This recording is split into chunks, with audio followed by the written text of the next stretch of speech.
বেগাথা মঞ্চুরি সবার মনের রূপকথা স্বপ্নেরই ঝরা পাতা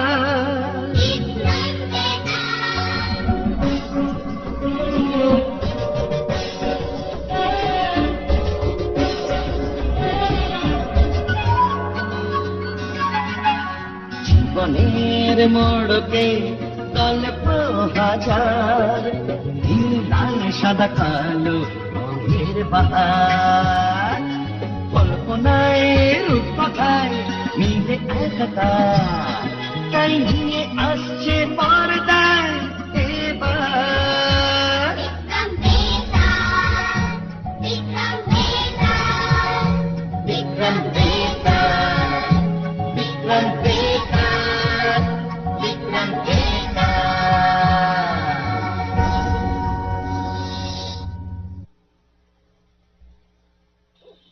কোনো এক সময় পুষ্পশর নামে একটা ছোট্ট নগর ছিল।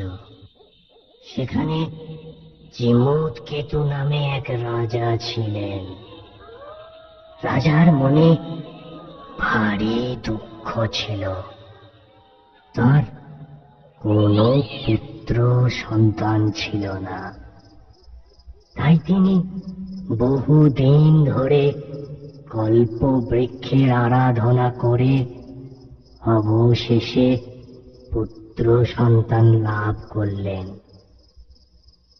ছেলের নাম রাখলেন জিমুত বাহন। অস্ত্রবিদ্যা ও শাস্ত্রে পারদর্শী জিমুত বাহন ছিলেন ধর্মপ্রাণ, দয়ালু ও ন্যায়পরায়ণ। রাজ্যের মঙ্গলে, প্রজাদের মঙ্গল কামনায় তিনি আজীবন ঈশ্বরের আরাধনা করেছেন। একদিন, ঈশ্বর, আজীবন তোমার আরাধনা করে চলেছি। আমার রাজ্যের প্রজাদের মঙ্গল কামনায় তাদের দুঃখ কষ্ট ঘুচানোর জন্য যথাসাধ্য চেষ্টা করে চলেছি, কিন্তু তাদের এখনো সন্তুষ্টি এনে দিতে পারিনি। তাদের মুখে এতটুকু হাসি ফোটাতে পারিনি। ঈশ্বর, দেখা দাও, দেখা দাও ঈশ্বর, দুঃখ দূর করো সকলে। হে করুণাময়, হে ঈশ্বর, দেখা দাও, দেখা দাও ঈশ্বর।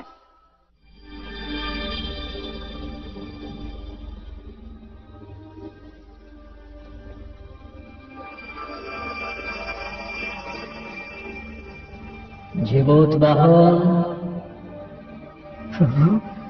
তোর করুণ প্রার্থনায় আজ আর আমি থাকতে পারলাম না। বল, বল তোর কি চাই?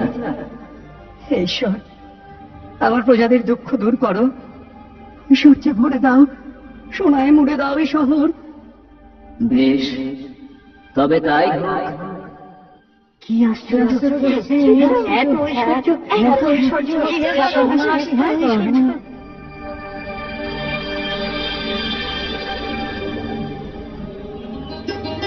দেখো দেখো তোমরা, দেখো আমাদের শহর যেমন সোনার হয়ে গেছে। দেখো তোমরা, আমাদের আর কোনো দুঃখ কষ্টই রইল না। হ্যাঁ, মহারাজ সারা জীবনে যা করতে পারলেন না, রাতারাতি আমরা তা পেলাম। আজ আমাদের রাজার সমান ঐশ্বর্য, আজ আমরা রাজার সমান ধনী। তবে আর কিসের রাজা, কিসের প্রজা? আমরা সবাই রাজা। ঈশ্বর আমাদের কৃপা করেছেন। আজ থেকে আমরা ঈশ্বরের দাস। আমাদের কোনো প্রয়োজন নেই রাজাকে। ওকে ওকে দেশ থেকে তাড়াও।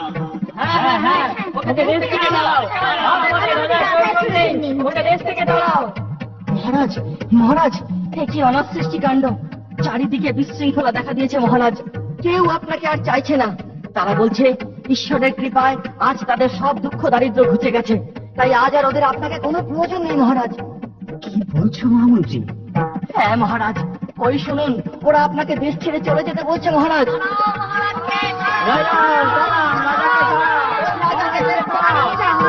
আপনাকে আর আমাদের প্রয়োজন নেই। আপনি দেশ ছেড়ে চলে যান এক্ষুনি। হ্যাঁ হ্যাঁ হ্যাঁ, আপনাকে আর আমাদের কোনো প্রয়োজন নেই। শান্ত হও তোমরা, ঠিক আছে? যখন আর আমাকে কোনো প্রয়োজন নেই, তখন আমি এই নগর ছেড়ে, এ দেশ ছেড়ে চলে যাব। মহারাজ, না মহামন্ত্রী, আমাকে বাধা দেয় না। আজ আর ওদের আমাকে প্রয়োজন নেই, তাই তাই আমি চললাম।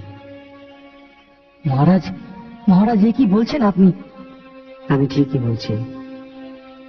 প্রতিবাদ করো না। প্রতিবাদ করা মানেই তো যুদ্ধ করা। এতে নীতির সংখ্যা বাড়বে। তার চেয়ে এই রাজপ্রাসাদ ছেড়ে এমন এক শান্ত পরিবেশে কুড়ে ঘর তৈরি করে দেবতার আরাধনা করা অনেক বেশি শান্তি।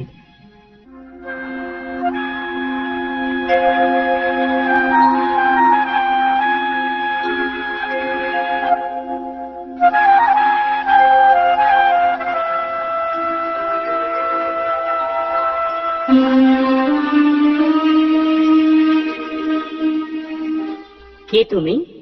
এই নির্জনে তপস্যা করছো কেন? আমি রাজা জিমুতবাহু। রাজা? তুমি যদি রাজা হও, তবে রাজবেশ ত্যাগ করে, রাজপ্রাসাদ ত্যাগ করে এখানে কেন? আমার প্রজাদের রাজার আমার প্রয়োজন নেই, তাই সব ছেড়ে আজ আমি এখানে এসেছি। হিমালয়ের শান্ত পরিবেশে দেবতার আরাধনা করব বলে।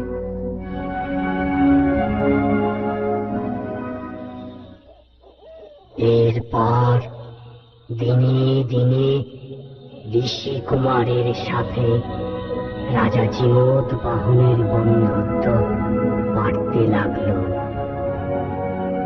একদিন দুই বন্ধুতে যখন বেড়াচ্ছিল, ঠিক সেই সময়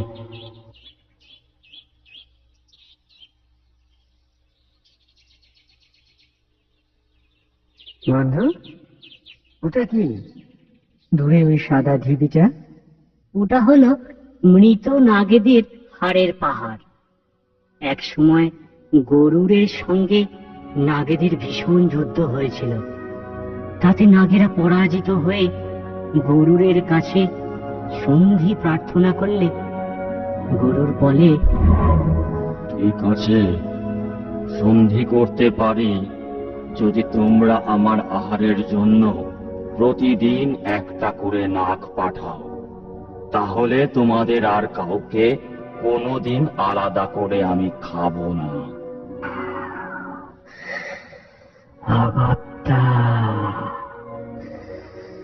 এছাড়া তো আর কোনো উপায় নেই। তাই হবে। সেই থেকে গরুরের আহারের সময় একটা করে নাগ হাজির হয়। গরুর ওই নাগকে খেয়ে তারপর চলে যায়। ওদেরই হাড় জমে জমে সৃষ্টি হয়েছে ওই বিশাল পাহাড়ের। কি বলছো কি বন্ধু? হ্যাঁ গো হ্যাঁ। না না, আমি আমার প্রাণ থাকতে এ অন্যায় আর হতে দেব না। এই দুপুরে নিশ্চয়ই কোনো নাগ গরুরের কাছে খাদ্য হিসেবে আসছে। প্রয়োজনে আমি আমার জীবন দিয়ে ওই নাগকে বাঁচাবো। কিন্তু মহারাজ, না বন্ধু, তুমি আমার বাধা দিও না। মহারাজ, মহারাজ, এতে আপনার প্রাণহানির সম্ভাবনা আছে। বন্ধু, আমি ক্ষত্রিয়, প্রাণ হয় আমার সাজে না। বন্ধু, তুমি যাও, আমাকে বাধা দিও না। মহারাজ, মহারাজ, শুনুন মহারাজ, মহারাজ।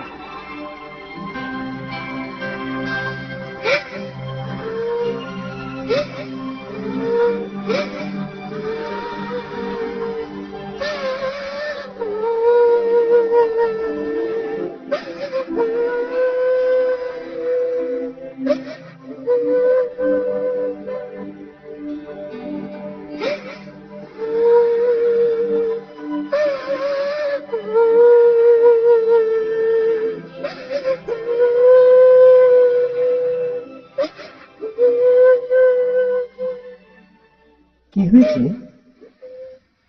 কেন কাঁদছো মা? আজ আমার একমাত্র ছেলে শঙ্খচূড়ের পানা কিছুক্ষণ পর গরুর এসে ওকে খেয়ে ফেলবে। আমার একটি মাত্র সন্তান, ও ছাড়া যে আমার কেউ নেই। সেই দুঃখে কেঁদে মরছি বাবা। না তুমি কেঁদো না মা। এই দেখো আমার দিকে তাকাও, আমি আমার প্রাণ দিয়ে তোমার পুত্রের প্রাণ রক্ষা করব।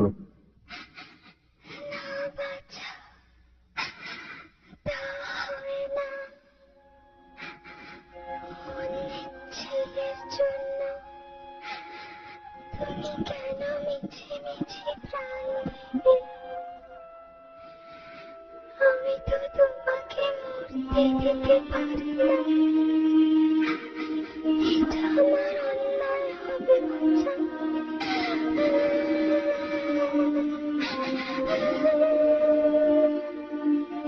না মহারাজ, তা কখনো হতে পারে না।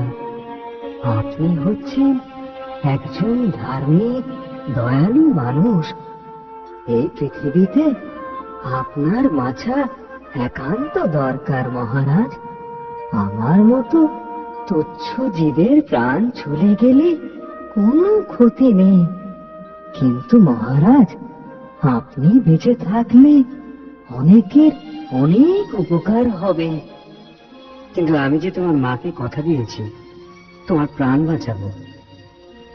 আমি ক্ষত্রিয়, আমি কখনো প্রতিজ্ঞা ভঙ্গ করতে পারি না। তুমি চলে যাও। মহারাজ, মহারাজ, আমার কথা শুনুন।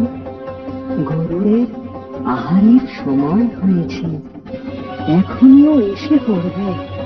শুনুন মহারাজ, আমার কথা শুনুন, অমান্য করবেন না। তুমি যাও, আমি এখানে অপেক্ষা করব। হে দেবী, মহারাজের প্রাণ ভিক্ষা দাও, দয়া করো, দয়া করো দেবী।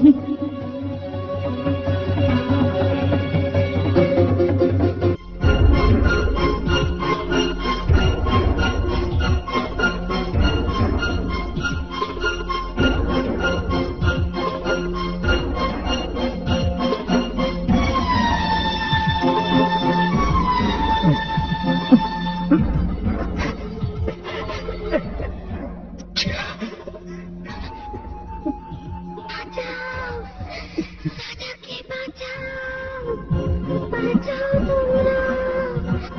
কে কোথায় আছো? রাজাকে বাঁচাও, বাঁচাও।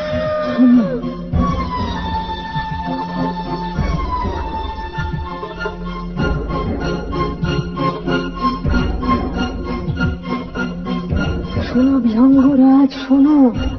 তুমি যাকে খাবে বলে নিয়ে এসেছ সে তো তোমার খাবার নয়।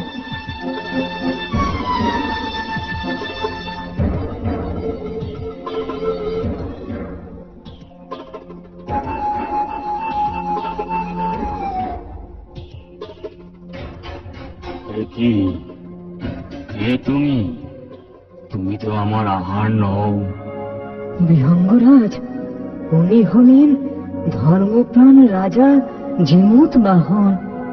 তুমি ওকে ছেড়ে দিয়ে আমাকে আহার করো বিহঙ্গরাজ। তুমি যদি ওকে খাও তাহলে তোমার অধর্ম হবে। তুমি তো নাগ নও, তুমি তো আমার আহার নও। সবাই নিজের প্রাণ বাঁচাতে চায়, আর তুমি অন্যের প্রাণ বাঁচাবার জন্য নিজের প্রাণ বিসর্জন করছো। হে বিহঙ্গরাজ, এই পৃথিবীতে সবাইকেই তো মরতে হবে। কেউ আগে যাবে আর কেউ পরে। দুদিন আগে মরলে যদি কারো কোনো উপকারে আসতে পারি তবে নিজেকে ধন্য মনে হবে। আর তাই আমি নিজের প্রাণ দিয়ে শঙ্খচূড়কে বাঁচাতে চাই বিহঙ্গরাজ। তোমার মতো এরকম ধর্মপ্রাণ আর কেউ আছে কিনা সন্দেহ। তুমি আমার কাছে যে কোনো বর প্রার্থনা করতে পারো মহারাজ। ঠিক আছে, আপনি আগে প্রতিজ্ঞা করুন আপনি আর কোনো নাগকে খাবেন না, আর এতদিন ধরে যাদের খেয়েছেন তাদের প্রাণ ফিরিয়ে দেবেন।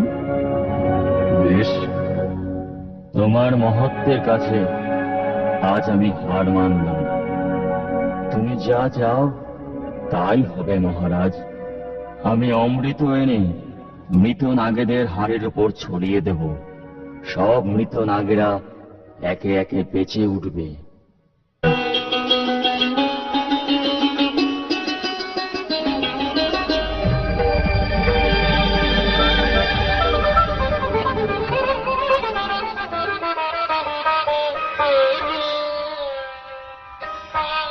রাজা, তুমি আমার আশীর্বাদে তোমার রাজ্য আবার ফিরে পাবে।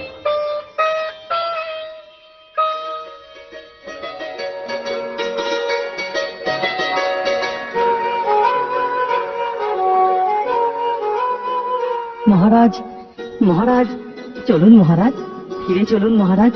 দেখুন প্রজারা আপনাকে নিতে এসেছে মহারাজ। ওই দেখুন মহারাজ।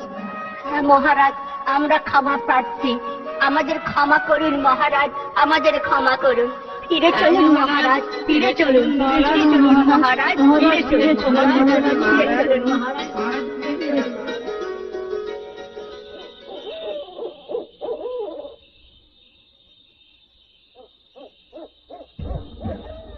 বলো তো মহারাজ, এই গল্পে জিমুত বাহন এবং শঙ্খচূড় এই দুজনের মধ্যে কে বেশি মোহর?